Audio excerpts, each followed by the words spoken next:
Olá, que a paz do Senhor seja contigo, que Deus abençoe a tua vida, que Deus abençoe a tua família e os teus planos e sonhos, em nome de Jesus. Você conhece com certeza a história do dilúvio, até as crianças conhecem. Eu tenho até um livrinho, eu fiz um livrinho chamado O Chuvão. Na verdade, este livro que eu fiz, O Chuvão, quem deu o título do livro foi a minha filha. E na época que ela deu o título, que eu escrevi o livro, se eu não me engano, ela tinha 6 anos de idade, 5 ou 6 anos de idade. Eu apresentei para ela o projeto, falei, filha, papai está escrevendo um livro sobre o dilúvio. E eu não sei, filha, qual nome eu vou colocar neste livro. E a minha filha disse, papai, coloca O Chuvão. Não foi um chuvão grandão, papai? Foi, filha.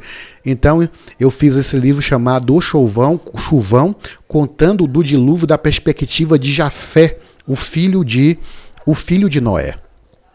Mas eu quero pescar desta história do dilúvio.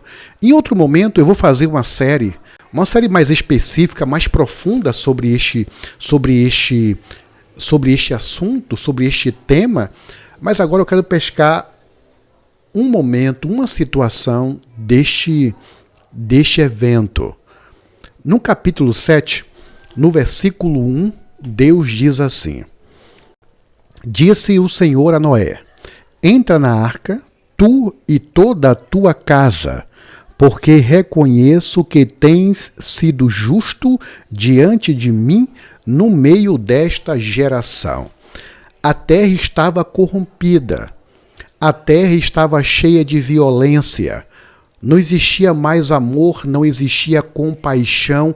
Os homens matavam-se uns aos outros, não havia mais respeito, não havia solidariedade, não havia mais bondade no mundo.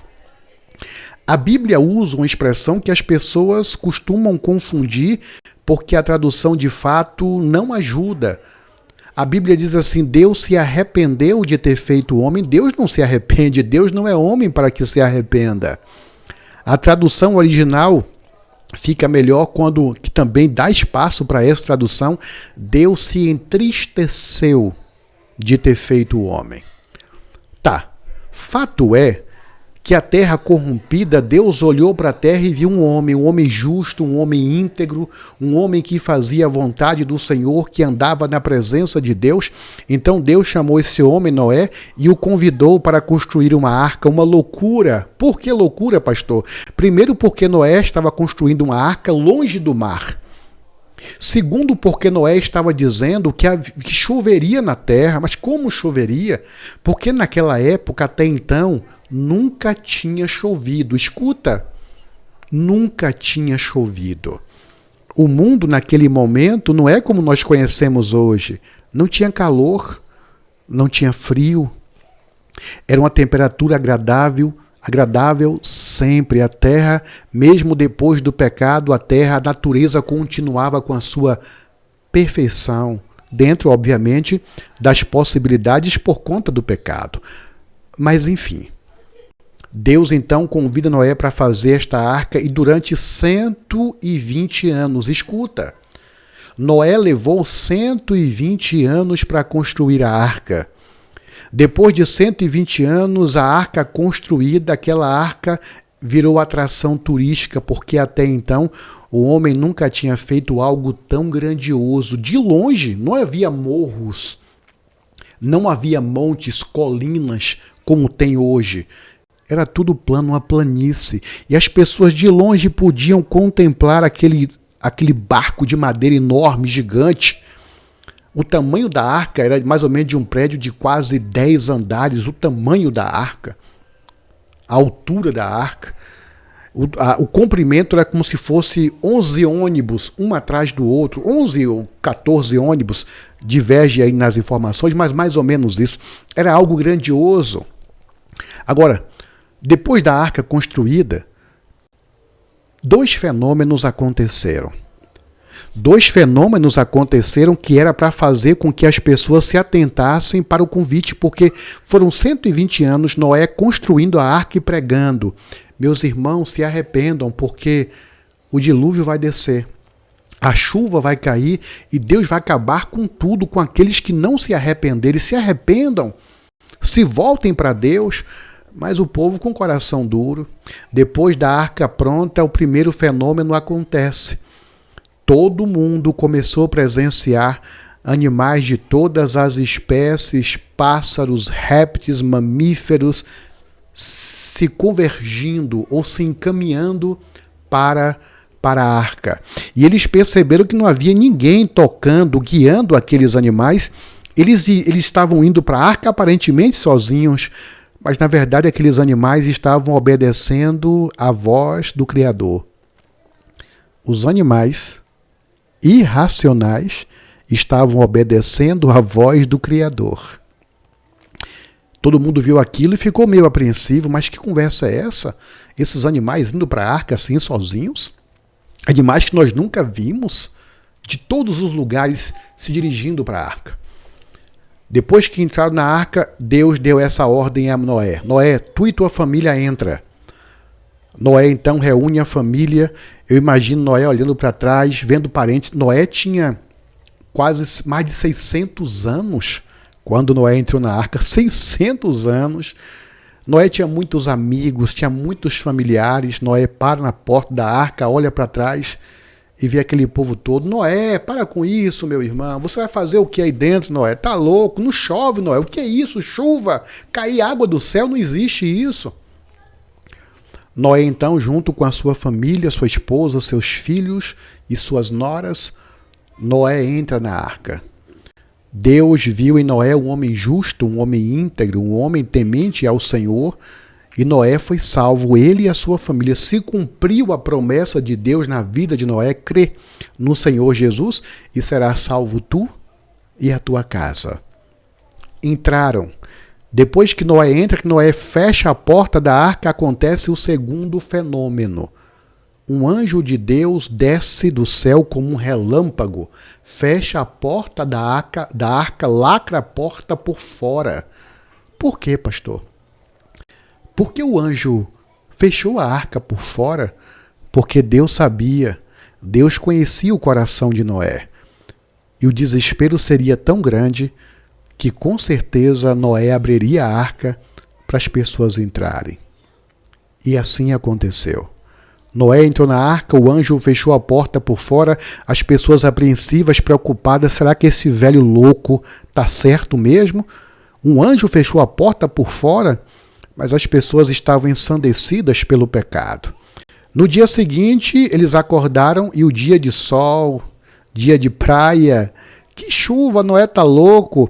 Primeiro dia, segundo dia, terceiro dia, nada, nem sinal de chuva, as pessoas passavam e lá de dentro, Noé podia ouvir as pessoas gritando cá fora, ô Noé, sai daí, louco, não choveu não, não vai chover não, Noé. Nós estávamos até preocupados, mas percebemos que não vai cair chuva não, Noé. 7 dias. 7 dias e a promessa de Deus não se cumpria. Mas Noé dentro da arca, resignado, confiando na palavra do Senhor. No 7º dia, o dia já amanheceu nublado, como nunca tinham visto. E finalmente começou a chuviscar e a chuva começou a cair. E choveu. Choveu como nós não temos ideia nem noção. A Bíblia diz que romperam as fontes do abismo, ou seja, choveu de cima para baixo, mas principalmente choveu de baixo para cima. A água rompia para cima. Cataclismas terríveis aconteceram. A terra se agitou. Vulcões entraram em erupção, tsunamis gigantescos, absurdamente gigantes. Pedras foram lançadas e caíam matando centenas de milhares. E a terra se agitou, e a terra se contorceu, a terra tremeu literalmente. Agora, neste momento, só havia no mundo inteiro um lugar seguro. Qual era o lugar? Exatamente isso. Só havia um lugar seguro. Era a arca. E as pessoas foram para onde? Bater na porta da arca. Noé, por favor, Noé, lembra de mim, Noé. Nós estudamos juntos, Noé. Nós trabalhamos juntos, Noé, me salva. Não, Noé. Mesmo que você não me salve, salva o meu filho, meu bebê, Noé. por favor, tem misericórdia. E o coração de Noé sofrendo lá dentro. Mas a porta estava fechada por fora. A água começou a subir, as pessoas desesperadas, gritos terríveis de morte do lado de fora. A água foi subindo, a chuva foi caindo, os raios, os trovões, os ventos, os terremotos, as tsunamis. A terra literalmente tremeu. De repente, os gritos pararam, todos morreram. Todos morreram. E a arca, que era tão grande à primeira vista, agora é pequena. Pequenininha no meio daquele oceano, no meio daquele mundo de água. Mas a mão de Deus estava sobre a arca. Escuta uma coisa. Noé estava cheio de problemas dentro da água. Dentro da arca, desculpe. Dentro da arca tinha animais para cuidar. Alguns hibernaram, dormiram por meses. Mas outros se agitaram, gritaram. Imagine você, animais, defecando na arca, fazendo xixi na arca, gritaria. Noé estava mau cheiro dentro da arca. Noé dentro da arca tinha problemas. Mas fora da arca tinha morte. Deixa eu dizer uma coisa para você. Chega aqui um pouquinho. Dentro da igreja existem muitos problemas. Pessoas doentes, pessoas fanáticas, pessoas falsas, mentirosas dentro da igreja. Muitas vezes nós temos problemas dentro da igreja. Mas escuta uma coisa. Dentro da igreja tem problemas, tem dificuldades, tem decepções, tem frustrações. Mas fora dela tem morte. Vai chegar o momento que a porta da graça, que a porta da salvação vai se fechar. E como na época da arca, quem estava dentro não podia mais sair, e quem estava dentro, mesmo que quisesse, não poderia mais entrar. Quando essa porta se fechar, quem estiver dentro não sai, e quem estiver fora não entra. Esteja dentro. Mesmo com as lutas, mesmo com as decepções, com as dificuldades que você tem, não saia. Não se afaste dos caminhos do Senhor. Se você já se afastou, volte. Mas volte agora. Porque a porta vai fechar. Quando, pastor? Ninguém sabe. Esteja preparado. Esteja preparada. Volte. Escuta. Volte para os caminhos do Senhor. Permaneça nos caminhos do Senhor, não importa o que aconteça. Prefira a vida. Eu hoje vos apresento a vida e a morte, a verdade e a mentira, a salvação e a perdição. Aceite a salvação, aceite a vida, a verdade, para que você e a sua família, assim como Noé, sejam salvos. Em nome do Senhor Jesus. Que o Senhor te abençoe e te guarde. Que o Senhor resplandeça o seu rosto sobre ti e tenha misericórdia de ti. Que sobre você, sobre a tua vida, sobre a tua família, sobre o teu lar, o Senhor levante a sua santa face e te dê a paz. Creia no Senhor Jesus e será salvo tu e a tua família. Se inscreve. Mas se inscreva mesmo no canal, mas não só se inscreva, compartilhe. Compartilhe esta mensagem para aquela pessoa que você conhece, que está meio afastado, meio frio na igreja, que não está buscando a Deus como deveria. Compartilhe com pelo menos 3 pessoas. Deus vai recompensar você. E não esqueça, dentro da arca, dentro da igreja, tem problema. Mas fora tem morte. E dentro você tem a salvação. Que Deus te abençoe, em nome de Jesus.